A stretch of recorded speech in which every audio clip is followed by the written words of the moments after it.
All right, what's up, guys? How we doing?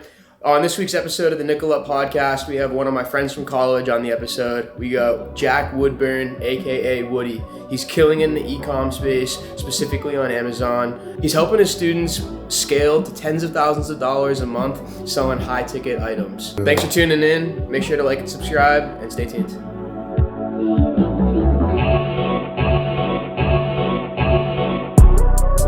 Welcome back, everybody, to another episode of the Nickel Up Podcast. I have a longtime friend of mine on the show today. Today we got Jack Woodburn, aka Ecom Woody. Him and I went to Penn State together. Neither of us are using our college degrees whatsoever right now. Jack Woody is one of the biggest serial entrepreneurs that I know. Can't even count on one hand how many businesses I've seen him start, and to be honest, also failing. But now he's down in Miami, he's killing it. And Wood, can I give you the floor and you can just kind of talk about what you've been doing lately? We'll start there. Yeah. Well, thanks for having me on, guys. I appreciate it. I'm 25 years old, serial entrepreneur, like he said, mainly in e-com. That's where I got my big boom, Amazon. But yeah, it's been a journey, bro. It's been a journey sitting here, and I know we were in college partying it up, bro, but I cut all that out of my life and just focused on business, and now making $100,000 a month and chilling in Miami, and I've learned a lot of lessons. So dude, that's awesome. Yeah. I remember when you first started your e-com business, I was like a senior at Penn State or even a junior at Penn State. And, I remember everybody was kind of like, dude, like, what the fuck's Woody doing here? You're posting on Snapchat, trying to sell a course, trying to push out everything. And, everyone was kind of like, what's this kid doing? But, clearly it's worked out now. How did you decide that, like, Amazon and specifically Amazon FBA was the best way for you to go to, like, make your money now? Because that's obviously what you've had your success in. Yeah, just taking it back, like, I was in college studying IST, so I was learning some stuff, how to build websites and apps and stuff like that. And there was a couple of businesses throughout there that I tried and was trying to sell the jewel cases and stuff like that. And then basically I tried to launch a clothing brand first on Shopify, brand 777, as you know.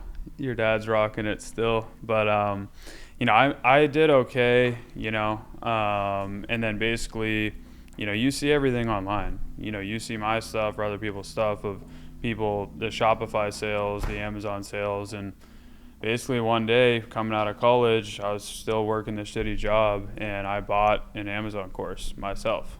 I'm not going to front on that. It was like $500, and that's how I got started, Started selling products, and then COVID came around. Throughout COVID was when I really, found success with Amazon, started scaling the store. I got to the point where I was doing like $4K a week in sales, and I was like, I have something here, and that's kind of where it all started on the Amazon front. And then I haven't looked back since. What was your first job out of college again? Processing loans for a mortgage company. So I was bottom of the totem pole, just, all right, kid, process these 10 loans today, just every day, bro. Bottom of the totem pole, bullshit job. Dude, I think I was barely making a few grand a month. You know what I mean? Like, barely. It was just just bullshit, bro. And that was my one and only job I've ever had, official corporate job. I did landscaping and shit in high school, but, Mm-hmm. So I remember, so you graduated, May 2020. Yeah. Like right in the heat of COVID. COVID had just started. The world was, shut down. How long were you in that loan processing role before you realized that, this isn't for me, I got to get out of here? Well, it was like 6 months, but here's the thing. While I had that job, it was remote. So I was doing all the e-com stuff on the side, even trying to still run the brand, 777. And then I bought the course, and then I started going. And I started promoting myself. That's when I really started everything, building the personal brand, going all in on Amazon. And then I left the job. I only had a few grand saved up, and I was like, I'm done, And I was living with Rob at the time. Still at Penn State? No. I was down here in Miami. Oh, I forgot about that. Yeah, we went to Miami Beach. I forgot that you guys lived down here in Miami together. That was one of the, I was just talking about that. That was one of the few times that I had been down here. Yeah. You guys were in that that little like second floor with the balcony. Yep. I remember. Yep. Oh Right wow. across from the beach, bro. Oh, So wow. I forgot about that. I forgot you used to yeah. be down here. Yeah, we went to Mr. Jones together. Yeah. Remember that? Yeah. But no, that's awesome. And how long did you say you were in that role for? Probably like, I don't know, 4 to 6 months or something. So barely anything. Yeah. Like not even worth putting on a resume. I mean, it's still on there, but I mean, that I shit worked don't matter. Yeah, I had a job that I worked for like 2 months after college. I didn't even put on a resume. So here's one thing I'll say to everyone is like, I don't give a fuck about your resume, bro. It's what's your credit, how much cash you have in the bank, and what the fuck have you built. You know what I mean? Like, that's all that people care about. Not a degree, not your resume, you know, truthfully. You know, if you want to, whatever, go buy a house or a car, make an investment, like, that's all people care about. How much fucking cash is in the bank? Do you have a good credit score? You know, It's not what fucking little job you did at some big company or whatever. None of that shit matters, you know? Yeah, so obviously, like, you know, like you're killing it now. Like you said, you know, now you get the credit, you get the money in the bank, and Yeah. you've built stuff. You know, like we were just talking about how a lot of people, they have great intentions to start Yeah. businesses, but, you know, that's all it really is in the intention. So, like, you know, whether, you know, it's you know, trying to get your first customer for your, you know, like your software business. We can talk about that in a little Yeah. bit if you want. Yeah. Or, you know, selling your first course, posting your first clip of a podcast on something. Yeah. It's all about just starting. Yeah. And like you've started, you know, quite a few businesses. Like, what have been the lessons that you've learned throughout your multiple businesses you've started? I mean, I just always tried, bro. I look around like no one's actually trying. Everyone's saying fairy tale bullshit, but where's the evidence? Where's the first sale? Where's the first piece of merch made? Like, where is it? Where's the website? Like, quit telling me about, you know, all these, again, fairy tale dreams. It's like you have to start. I think that's just, no matter what I did, bro, I always just took action and started, you know. I would try to sell you guys the course. I would try to sell him the course. Like, I was just starting, bro. You know what I mean? And, like, so many people try to make it perfect from the start. It's not how this shit works, you know? Yeah, that's what you said. I mean, like, it's all about just starting. And even if it's like a smaller business, you know, even if you're just making a few bucks. Yeah. But like, tell me about like your jewel business. I mean, that was just something that you just like Yeah. started on the spur of the moment. I don't know. I think that's where my creativity comes in because I'm a visionary. So again, I'm like those people that have the fairy tale dreams, but then I figure out how I can get it started. You know what I mean? And I just start to take action on it. So even that jewel idea was like everyone was jeweling in college. So I was like, all right, let me 3D print cases for them and start selling them. So I met the kid at the library, became friends with him. He let me print them for free, and then I would sell them at parties. You know, they were colored 3D printed jewel cases. So, yeah, I made a couple $100, you know? Mm-hmm. And then, good. What was like the mindset for you going from like a college student selling jewel cases, you know, Yeah. obviously like just like living the college lifestyle of partying, smoking and stuff like that, to now where you are, you know, without that stuff in your life and like very dialed in? Yeah, I mean, there's a lot more responsibility. Like, we had zero responsibility, so that's why we were doing all that shit. But now I got bills, I got family members to take care of, my girlfriend, I got $5,000 a month in rent, I got team members I'm paying out tens of thousands of dollars, I have fucking payroll, so there's just a lot more responsibility, and that's why I don't divulge into this kind of stuff anymore. You know what I mean? 'Cause you can't have both. Even though I want to take a sip of this, bro. I might. Dude, go ahead. It's All crazy. right, it's my first ever Happy Dad, so. Let's give a quick review. All right. The Nelk Boys. Which reminds me, bro, I worked with the Nelk Boys on an NFT project. Oh, on the meta Along cards? the journey. We skipped a few parts, but, you know, I actually, was during 2021, the NFT boom, right? And basically, my friend from high school had built this developing company, and they learned about smart contracts and stuff. And they're like, we want to bring you on as a sales guy. Because I started building my personal brand, stuff like that. And I was like, all right, I'll tell you that. What if I get you Post Malone in the next 2 weeks? And they're like, bro, shut the fuck up. Like, because none of the celebrities were launching NFTs at the time. This was right at the beginning. They're like, bro, shut the fuck up. You're not getting Post Malone in 2 weeks. I'm like, just let me do my thing, right? 2 weeks later, I'm like, I made this connection. We're on the table as one of the developing teams to launch an NFT project with the Nelk Boys. Right. So I reached out to someone on Twitter. His name is Luca Netz. He's a big entrepreneur. He runs Pudgy Penguins now. But I built the connection. I middleman the deal, bro. Right. And we sold out. It was called Spooky Boys Country Club. We sold out 3 million in 10 minutes. And our dev side of things, we made a few $100,000 basically. I remember. I feel like I don't know if I heard about that NFT project from you or just in general. Yeah. I don't think I knew that you were a part of it, but I definitely. I put the deal together, bro. Wow. Mm-hmm. We would get on fucking Zoom calls with MTV Jesse and shit. It was just like, what the fuck? Like, what is? That was you when know? he was still with Nelk. Yeah. 2021. Have you seen like what he's been doing now? Yeah, Sunday and with all Sunday. Yeah, it's cool, man. It's cool. I mean, those guys made so much money; they can do whatever the fuck they want now. So, we're gonna launch this brand now. Bro, he's chilling. You know, he's probably not even trying to make money with it right now. You know what I mean? It's actually cool that you just mentioned the Nelk Boys, 'cause I think Harry's coming out right around the corner right now. But Harry, come here. So Harry, Hop on. hop on. We're talking about your good friends, the Nelk Boys, right now. Oh, man, my great friends. No, I'm taking one spot. Yeah. So Harry lives in Dallas. I'm joking. They're not my good friends. No, they're good. I'm not saying I'm enemies of them, but no, I don't know them. Tell them what They don't know me, happened. but- Tell them what happened. Oh yeah, this weekend. Salim stayed at my house, and Harry lives in Dallas. I live in Dallas. Okay. He stayed at my house in Dallas when they were passing through, and some shit happened. Like a laptop was broken by accident, and they left. But they were supposed to stay for like 2 days, and him and cousin were there. Have you met them? No. Wow. We were just talking about Woody worked with a few of them on an NFT project, so Yeah. it was cool for him. Oh, you worked with a few of them? Yeah, I worked with MTV Jesse and a couple of those guys. Oh, okay. On Sunday. No, not on Sunday. This was NFT era, bro. So they launched this project. This is before Sunday. Oh yeah. It's called Okay. Spooky Boys Country Club. So are you like an NFT kid? No. I got involved in that industry at a certain point in time in 2021, and then Yeah. I made a lot of money off of that project and a lot of money in crypto in general. Did you rug anybody? No. And then we were at the top of the market, bro. ETH was $4,000 Yeah. a coin or whatever, and my dumbass was like, okay, I'm gonna fucking launch a project.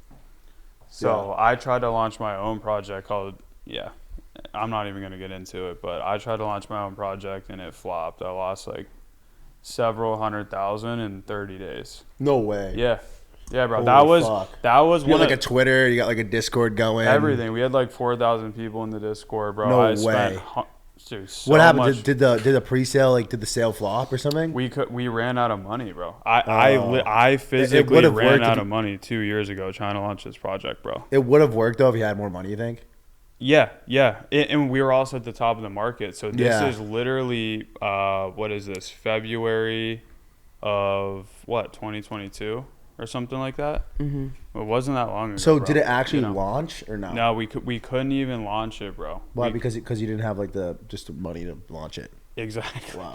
But we spent all the money on marketing, and then we didn't even have any money on the back end to actually launch it, and the marketing flopped and everything. Like it wasn't gonna work, bro. I had to quit it. You know what I mean? Wow. And everyone was trying to launch their own project at the same time, so it was over, bro. Like, So- Yeah, I got scammed on a few.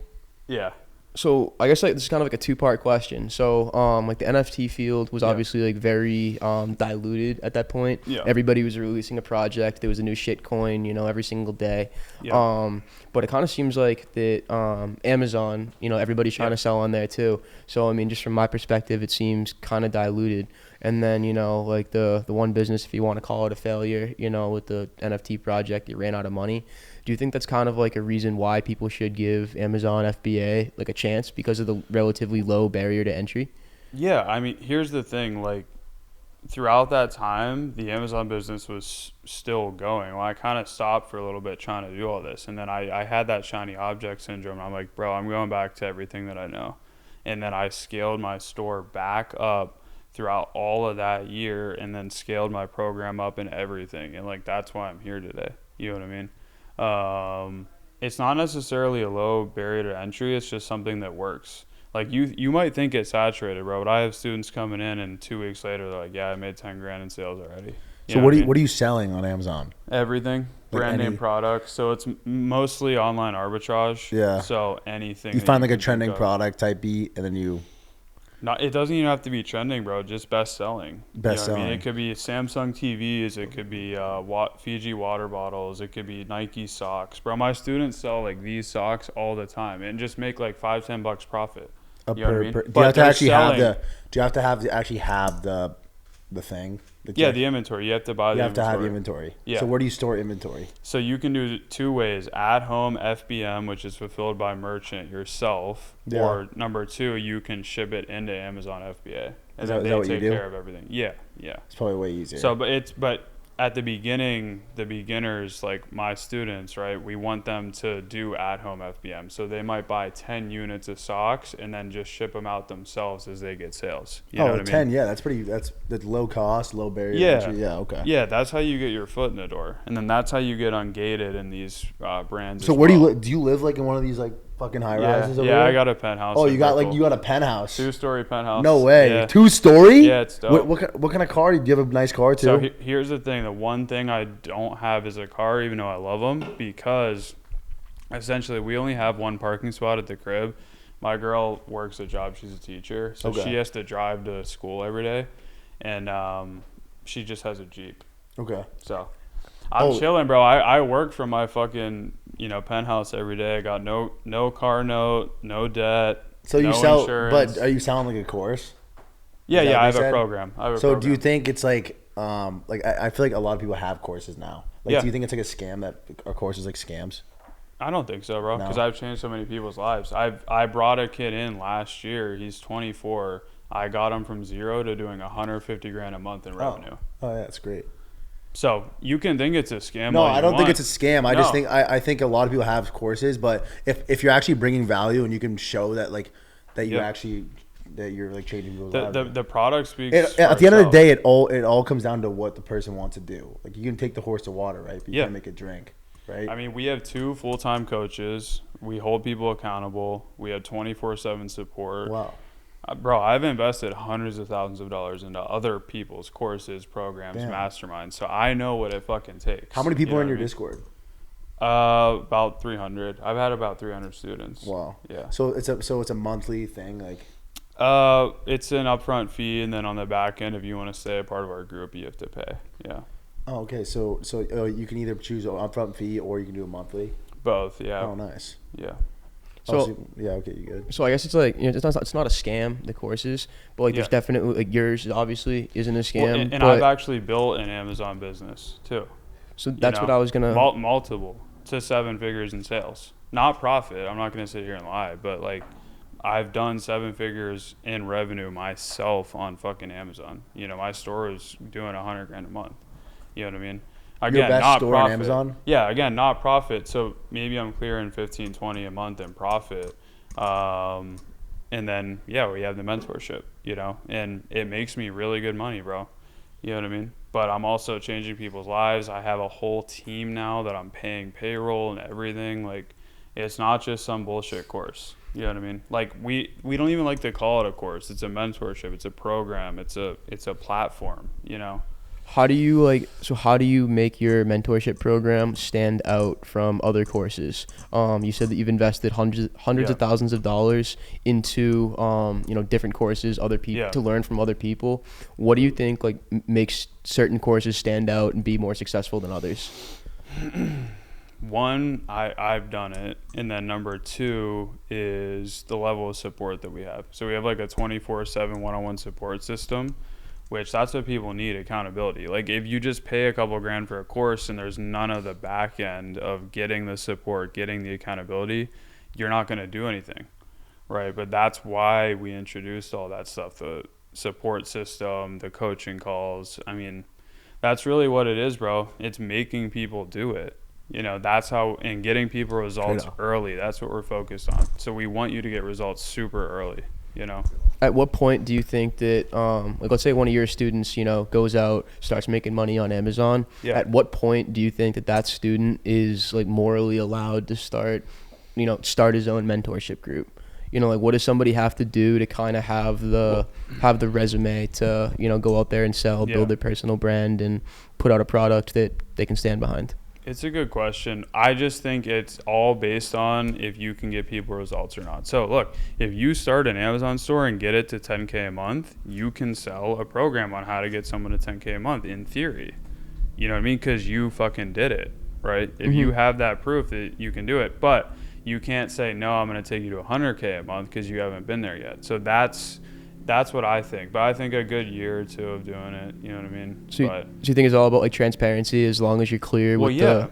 You know what I mean? Like if you're trying to sell an Airbnb course and you're only doing $5,000 a month on Airbnb, that's fine. It better not be a $10,000 mentorship. It might only be a couple $100 mini course saying, hey, this is how to land your first Airbnb deal. You see what I'm saying? Like it's all about where you can. It's all get about people. proportions. Yeah, exactly. Okay. You know, and I've gotten someone to 150K a month in revenue on Amazon before. So Did yeah, that student... I can charge a lot of money to teach people how to get there. You know what I mean? Have you had any students surpass you in like monthly revenue yet? Yeah, that one kid did. Yeah. He did. Yeah. How do you feel about that? Is it bittersweet or is it like, are you purely proud? I'm proud, bro. I never thought in a million years that like, you know, people are paying hundreds of thousands of dollars to go to fucking college, not learn how to make a single dollar. And this dude paid me a few grand, and a few months later, he's doing 150K a month. Like, bro, it's just, I never thought. So it even shocked me, bro. You know. Talk about Luke Belmar for a sec. You went on a pretty cool trip with him, didn't you? Yeah. He ran Capital Club Mastermind this summer. So he runs an event once a year, and honestly, he really got me started in all this. So I'll never forget, I was living on Miami Beach in my car, and I got on a live with him. I requested to join. Bro, he's like, how much money do you have in your bank account? And I was like, 5K. And bro, he just started shaking his head. He's like, you're fucking nothing. You're a fucking pussy. Yeah. All this shit. Like, I mean, he didn't say it like that, but he's like, bro, I see the potential in you, but 5K ain't enough. You know what I mean? Like, you got to start building now. And like, you know, don't worry about crypto and all that shit. And it was a really good lesson for me on that call, and I screenshotted it and everything. I've talked to him ever since.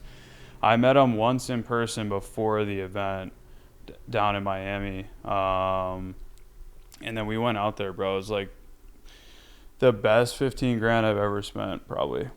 So did you have to pay $15K to attend that mastermind, Yeah, or and was it that was just like, the travel cost? No, it was $15K for the mastermind, and then you had to get your own flights and everything. But they had it at a hotel in Cartagena. Bro, it was the top like 100 guys online, basically. You know what I mean? Like, and then the speakers there. So Gary Brecka was there with 10X Health. There was a guy, his name was Andrew Lee, no social media, nothing. He bought hundreds of thousands of dollars worth of Bitcoin, sub $1. Yes, he's a Bitcoin billionaire. He was there. The guy who invented the Facebook Pixel was also there. His name's Mark Joyner. I've heard of that. Yeah, bro, there was some heavy... Oh, and then guess what? I met fucking Ephraim Daravoli. From The arms dealer? Yeah, The from War War Dogs? Dogs. Yeah. Dude, that's wicked funny. Bro, actually, I fucking partied with him in Spain at the event. We were doing lemon drop shots, bro. It was crazy. That's how he does it in War Dogs. The joke went right over your head. Yeah. No, the joke went right over Bro, your I head. have this selfie with him. So it was the last night of the event, and everyone was saying, yo, I think he's here. I think he's here. He's a little bigger, whatever. I didn't see him the whole time. And then the last night, I'm at the bar. We're all fucking partying. We're doing huge trays of lemon drop shots. I'm talking as big as this table, bro. Right. Just bring them out. We were tipping the bartender. I was ripping lemon drop shots. And then fucking Ephraim comes in. He's fucking singing, you know, hitting me, stuff like that. And he goes, have you ever seen the movie War Dogs? I'm like, yeah. He's like, he just pointed to himself. And I was like, no fucking way, bro. I started just taking selfies with him and shit. We partied the rest of the night. It was a good time. And he gave me his number too. He lives on Miami Beach. Did you like take any? How much inspiration can you take from a guy like that? Because you guys are kind of in similar industries. You know, you do arbitrage. Yeah. That's can you what he take was any? doing. What? I mean, bro, he gave me zero business advice. Like, we were just fucking partying, dude. Like, he did not give a fuck, but he was at the event, you know. Yeah. That's what I gotta say about him. I'm sure there's a lot to learn from him, but he didn't want to talk about it. You know.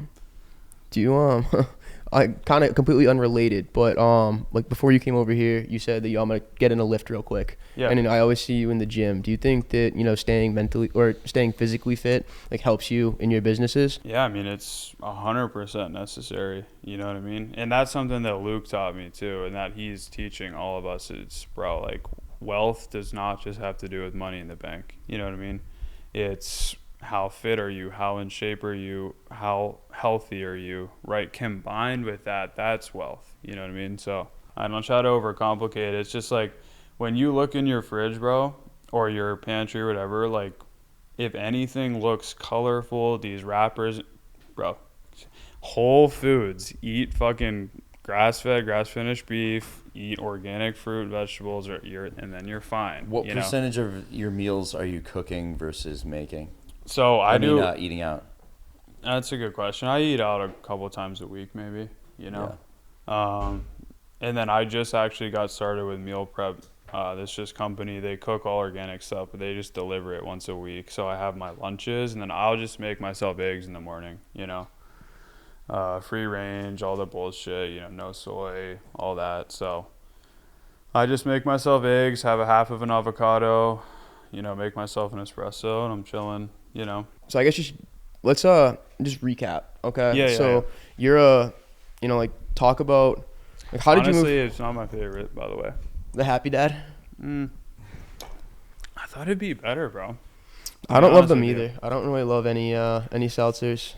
Well, I feel like people they come on the pods and they'll drink the Happy Dad and they're like, oh, bro, it's pretty good. I'm like, bro, this is like glazing the Nelk boys over here. Yeah, bro. I'm like, I don't know about this. We refuse to give them any credit. We were we had an opportunity to work with them at one point, and then it Really? kind of fell through. Yeah. So we're That's business, bro. it's business the way the world works. Business moves fast as fuck, and so does money. Especially for such a big company like that, because you see Nelk and you think they're YouTubers, but they're so corporate. I mean, like they got so much going on. Fast deals move fast. Camera guy, nope, you're done. Other guys, fast, bro.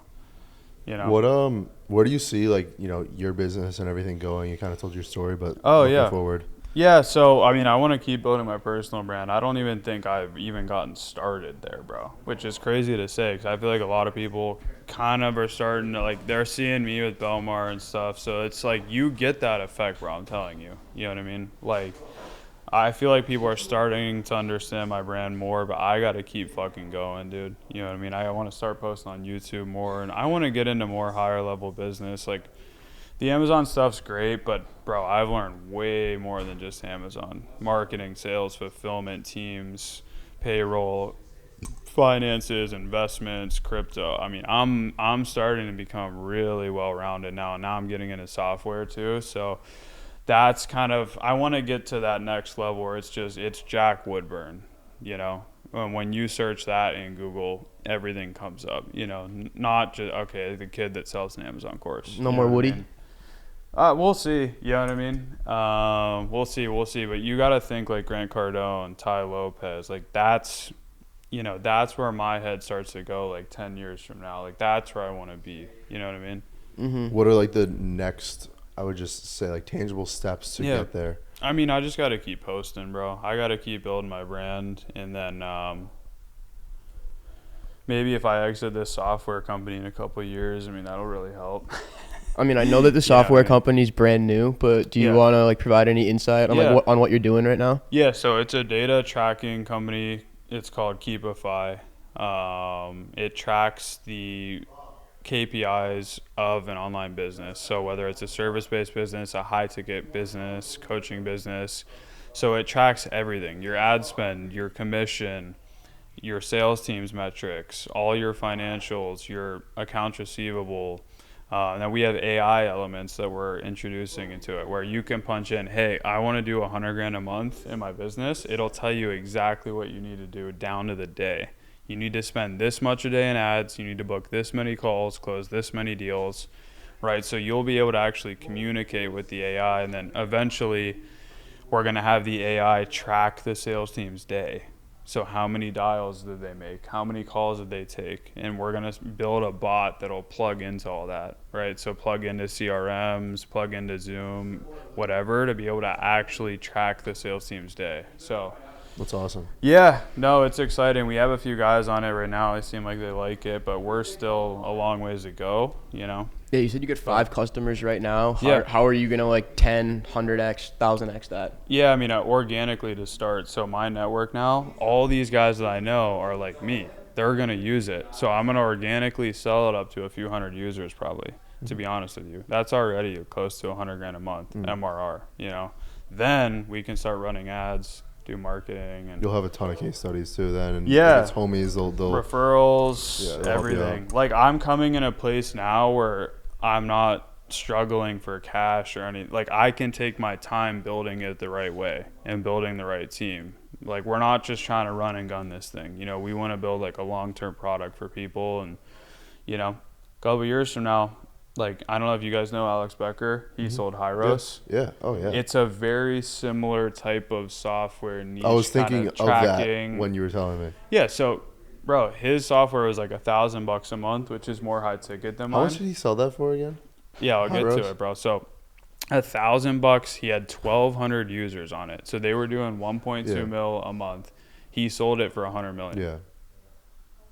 I think it was 115. He fucking. So an extra 15 M's in the bank account. Covers the taxes. Yeah. He's So- got such an interesting journey with like Yeah. starting with like filming those But- YouTube videos with the Lambo and the Ferrari in the background, then Yeah. turning his apartment into like nothing, and then selling Yeah. Hyros for 150 mil. Like this. So it's here's crazy. the thing, bro. Think about this, and anyone who's watching, it only took him 1,200 people to make 9 figures.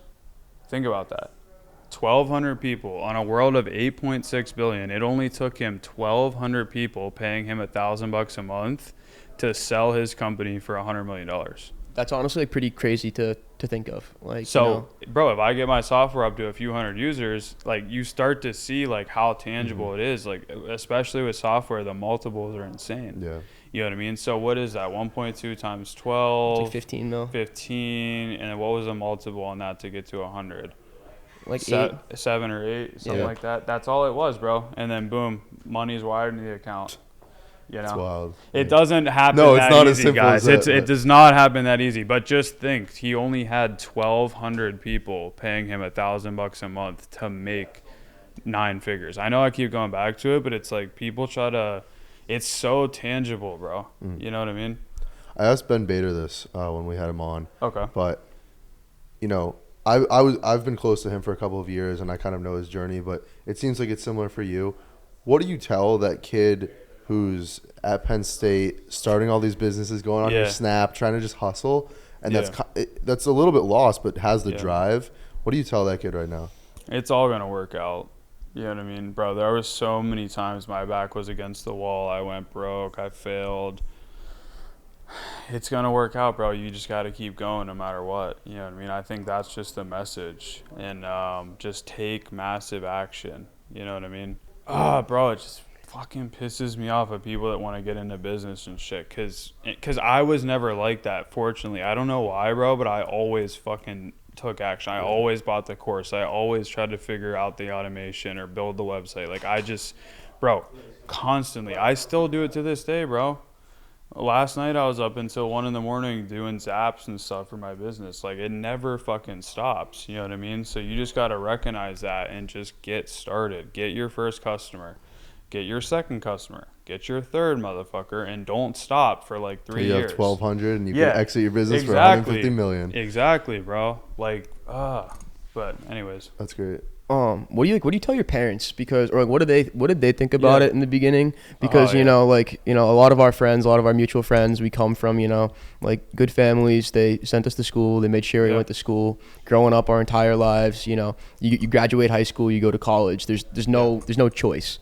So when you're not really using that degree that they paid $150,000 for, what did they think at first? I mean, when I told them, I was super scared to tell them that I quit my job. I didn't tell them for like 2 months, bro, and I wrote them letters.